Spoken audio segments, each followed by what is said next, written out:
चीजों को गिनना गणित की शुरुआत थी। पूर्णांक पहले आए 1, 2 और 3। बाद में सीधी रेखाओं और समतल क्षेत्रों को मापने की आवश्यकता के कारण प्राचीन मिस्र और भारत में ज्यामिति का अध्ययन हुआ। परंतु वक्र और गोले निरंतर आने पर गणित लड़खड़ा गया। गणित को परिवर्तन और अनंत के बारे में सीखना था, प्रवेश करना था सातत्य के भूलभुलैया में। जैनों के प्रसिद्ध विरोधाभास केवल वास्तविकता के रूप में प्रतीत हो सकते हैं, लेकिन वे इसे और अधिक महत्वपूर्ण बनाते हैं। 2000 साल बाद छात्र अभी भी विरोधाभास के अध्ययन में डूबे हुए थे और उनमें से एक अंग्रेज आइजैक न्यूटन परिवर्तन के एक नए प्रकार के गणित का निर्माण करने के लिए बड़ा हुआ, इनफिनिटेसिमल कैलकुलस। आज हम जिन जेट विमानों में उड़ते हैं, जिन पुलों को हम पार करते हैं और जो उपकरण हमारे संगीत को बनाते हैं, वे अभी न्यूटन का उपयोग से डिजाइन किए गए थे। अंतरिक्ष गति और समय को अक्सर निरंतर और अनंत माना जाता है। जैनों की विरोधाभास भी इस नियमों को भी संबोधित करता है। हालांकि गति के विरोधाभास जैसे कि वे मुख्य रूप से अंतरिक्ष गति और समय के बारे में थे, स्थान और समय संबंधों से बने हैं और इसलिए वे एक तरह से इस पुस्तक का विषय है। अंतरिक्ष और समय की हमारी जांच जारी रखने से पहले हमें संबंधों की प्रकृति के बारे में कुछ सामान्य मुद्दों और विचारों पर विचार करना चाहिए। अन्य फिलोसोफर्स के अनुसार केवल विशेष बातें मौजूद है और निम्नलिखित की तरह चित्रों का पक्ष लेंगे। दूसरे पेड़ की तुलना में एक पेड़ लंबा है, क्योंकि पहले की ऊंचाई 10 मीटर है और दूसरे की ऊंचाई 15 मीटर है। व्यक्तिगत पेड़ से संबंधित संपत्तियों के बारे में बात करने का एक अजीब तरीका है। केवल वही चीजें मौजूद है जो अलग अलग पेड़ के पास उनके गुण हैं। पेड़ों के बीच कुछ भी नहीं फैलता है जब एक दूसरे से ऊंचे हो। एक बार फिर साबित करने में कि अगर बहुत सी चीजें हैं, वही चीजें सीमित है और असीमित भी है। जैनों के अपने शब्द इस प्रकार के कि वही शब्द अनुसरण करते हैं।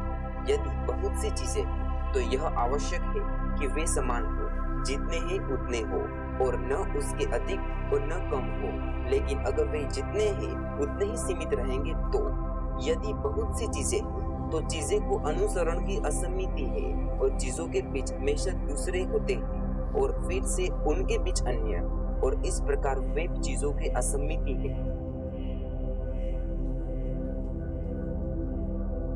संबंधों के ओटोलॉजी के दो विचार। रियलिज्म के अनुसार संबंध दो संबंधों के बीच फैला है। रिडक्शनलिज्म के अनुसार संबंध दो संबंधों में से प्रत्येक के अंदर केवल एक साधारण एक स्थान की संपत्ति है। सबसे पहले, जैसा कि ऊपर बताया गया है, सामान्य वस्तुओं के साथ हमारा अनुभव इस दृष्टिकोण का प्रोत्साहित करता है कि वे प्राथमिक हैं। बदलते वास्तविक संबंधों के जाले में फंसे बिना शरीर हिलता डुलता प्रतीत होता है। सामान्य ज्ञान के फिलोसोफर्स के लिए किसी भी चीज के बारे में विस्तार से बात करना बेमानी लगता है। हालांकि वे इस बात की अनदेखी करते हैं कि हम हमेशा संबंधों में शामिल वस्तुओं का सामना करते हैं, संपर्क में, दुनिया में, अंतरिक्ष में और आदि। यही तो पैराडॉक्स है। रियलिज्म के लिए दूसरा अवरोध एक ऐसी घटना थी जिसे आजकल कैम्ब्रिज परिवर्तन के रूप में जाना जाता है। मान लीजिए कि बंद किया गया ऊंचे पेड़ का शीर्ष है और केवल 8 मीटर रह गया। अगर कोई संबंध कुछ इस तरह का होता कि एक पेड़ के साथ दूसरे पेड़ पर पुल बनाना, फिर एक पेड़ को काटना और दूसरा बदलना, इस चीज के परिवर्तन के समय छोटे से ऊंचे पेड़ को किसी से भी हिंसक रूप से काट दिया जाएगा और पुल जैसा संबंध जो दो पेड़ों को जोड़ सकता है, यही अजीब लगता है। एक पेड़ में परिवर्तन दूर के पेड़ को तुरंत कैसे प्रभावित कर सकता है? वास्तव में काटे गए पेड़ हर जगह सभी पेड़ अचानक से अपने संबंधों को बदल देंगे। इस तरह के भयानक अदृश्य परिवर्तन ने बहुत कुछ बना दिया था। वास्तविक संबंधों का विचार अविश्वसनीय लगता है। दो महान विरोधाभासों ने इस बारे में संदेह को पछाड़ दिया, जो कि वह वास्तविक संबंध है। सबसे पहले 1600 के दशक में यूरोपियन मैथमेटिशियंस ने शुरू किया था। बाद में हिंदू अंकों और अरबी बीज गणित को अपनाया और इस तरह गणित को नई भाषा में लिखना शुरू किया गया था।